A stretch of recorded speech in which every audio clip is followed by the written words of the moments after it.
ازيكم يا احلى متابعين وفانز في العالم ده كله؟ عاملين ايه؟ يا رب تكونوا كويسين وبخير، ويا رب يا رب حياتكم تكون مليانة بالطاقة الإيجابية والحب.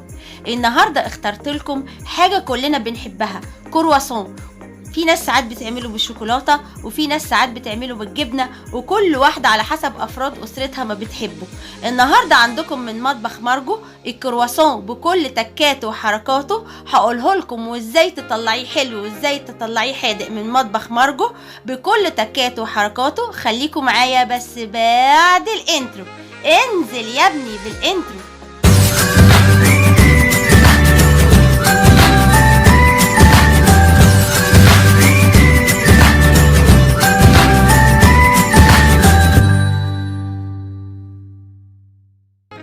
معانا دلوقتي الخامات بتاعت الكرواسون: 2 فانيليا، ومعلقتين من اللبن البودرة، ومعلقة كبيرة من الخميرة الفورية، ونص معلقة ملح، ونص كوباية سكر، وكوباية لبن، وكوباية مية، ومعلقة كبيرة من البيكنج باودر. طبعا عندي كمان بيضتين، وعندي كوباية كبيرة مليانة بالزبدة، و4 كوبايات دقيق.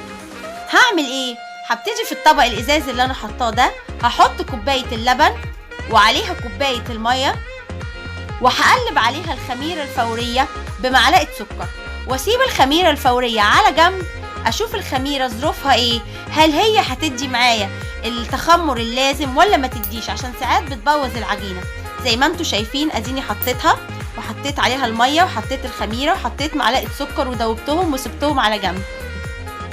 هاجي امسك الدقيق احط عليه نص معلقة الملح، وادي المعلقتين اللبن البودرة، وادي معلقة كبيرة من البيكنج باودر، وهبتدي اقلب بايدي. طبعا الحكاية ما بتكونش عجن من اولها، بتكون ادخال المواد في بعضها. البيضتين هعملهم على جنب في طبق، وهحط عليهم الاتنين فانيليا، وابتدي اضربهم حلو قوي علشان يتخللهم الهواء. زي ما انتوا شايفين كسرت كل بيضة لوحدها، وحطيت عليها الفانيليا، وهبتدي اضربها جامد علشان احطها على العجينة بتاعتي.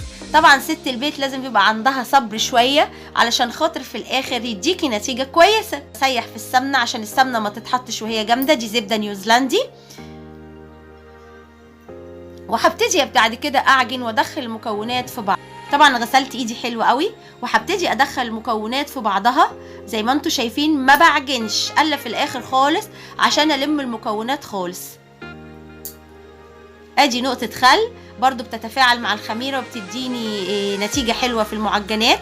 هبتدي احط البيض واشتغل بايدي لحد ما الاقي، دلوقتي بحط السمنة لحد ما الاقي العجينة لمت معايا وراحت من جدران الطبق خالص. بعد ما اعجنها والاقيها بقت شوية ملزقة في ايديا، بصوا ابتدت تلم. نزلت بنص كمية السمنة التاني، وما زلت بدخل المكونات في بعضها. اديها لمت من كل جوانب الطبق زي ما انتوا شايفين. هبتدي انضف ايديا، هي بتبقى بتلزق شوية، وهغطيها واسيب العجينة ترتاح نص ساعة على جنب. طب اثناء ارتياح العجينة ده انا هعمل ايه؟ هبتدي امسك الصواني بتاعتي اللي انا هخبز فيها،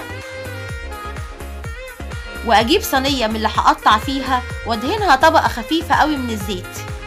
بصوا ماسكة حتة كلينكس او حتة قماشة نظيفة او حتة قطنة، وبعمل في قعر الصينيه اللي هخبز فيها طبقه خفيفه قوي من الزيت عشان الكرواسون ما يلزقش. طبعا الكرواسون اهو بقى هش خمر. هبتدي اقطعه ل 12 كوره، كل كوره قد التانيه. وطبعا مش هطول عليكم، هسرع الفيديو حبه، بس حاولي ايدك تكون متزنه عشان ال 12 كوره يطلعوا قد بعض، لاني هحط كل 6 كور فوق بعض بعد ما افردهم. مش هطول عليكم اكتر من كده، هجري الفيديو حبة وارجع لكم تاني. خلصت تكوير الكور زي ما انتوا شايفين، لو عدتوهم طلعوا 12 كورة. ابتديت امسك كورة كورة. طبعا عندي سمنة سايحة على جنب، وعندي دقيق، وبفرد على الرخامة بتاعتي، برش رشة دقيق، وابتدي احط كورة كورة وافردها بالنشابة او بالمردانة بتاعتي. هفردها على شكل دايرة بحيث يكون سمكها ولا تخين ولا رفيع. وبعد كده بالسمنة السايحة هعمل عليها طبقة واحطها في الطبق جنبي.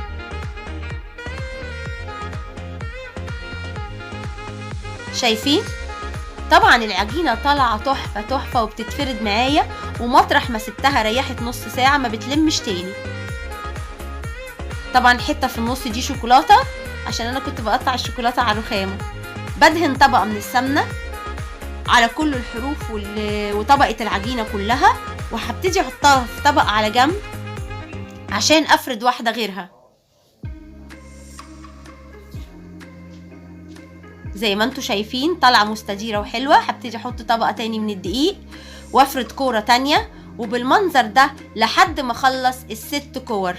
ست البيت لازم تبقى صبورة علشان المخبوزات او المعجنات بتاعتها تطلع حلوة هشة ولها طعم مستساغ، والحاجة اللي بتعملها تعجب اهل بيتها.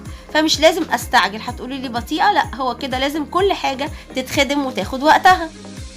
ادي تاني كورة معايا فردتها، وبحاول اخليها يطلع شكلها مدور وحلوة في اقل من نص سنتي كده. وبرضو هدهنها بالسمنة السايحة واحطها فوق التانية، وكذلك الطبقة التالتة والطبقة الرابعة. وهجري الفيديو معاكم بس تكونوا عارفين انا عملت ايه.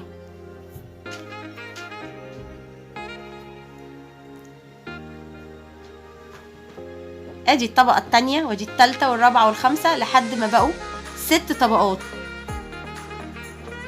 وابتدي هاخد ال6 طبقات مع بعض وابتدي ارش رشة دقيق حلوة كده على الرخامة، وابتدي افرد ال6 طبقات مع بعض زي ما هتشوفوا كده بالظبط.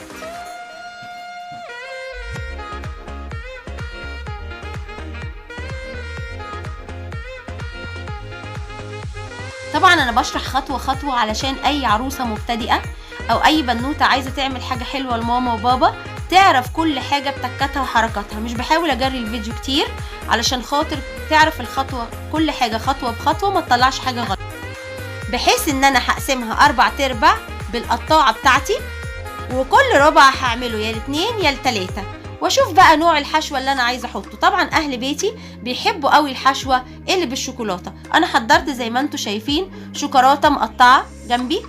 طبعا همسك مثلث 4/4 وكل ربع هقطعه لمثلثين. كل مثلث همسكه هقطعه شق وشقتين وشقة من تحت زي ما انتوا شايفيني كده بالظبط، واحط كمية الشوكولاتة اللي انا عايزاها، وبفرد من الحتة التخينة للحتة الرفيعة.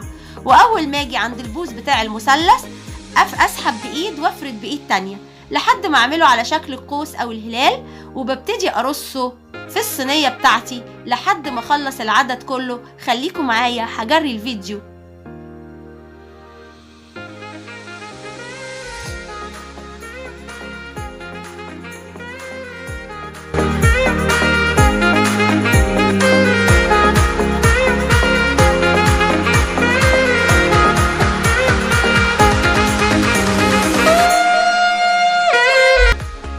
طبعا خلصت كل العدد بتاعي. في نفس الوقت هبتدي اولع الفرن بتاعي علشان يسخن، وطبعا بشغله على 180 درجة.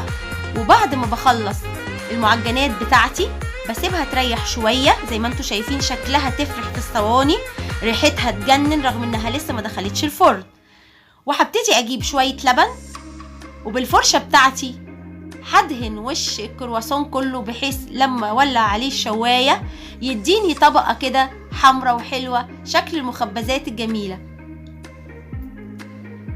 بدهن وش كل الكرواسون من على الوش باللبن بتاعي، وابتدي ادخله في الفرن على درجة حرارة 180. استنى عليه قد ايه؟ استنى عليه بتاع ربع ساعة، وعيني عليه راحة جاية من بره ببص عليه. طبعا ابتدى خمر وبقى حلو، كل واحدة كبرت في مكانها.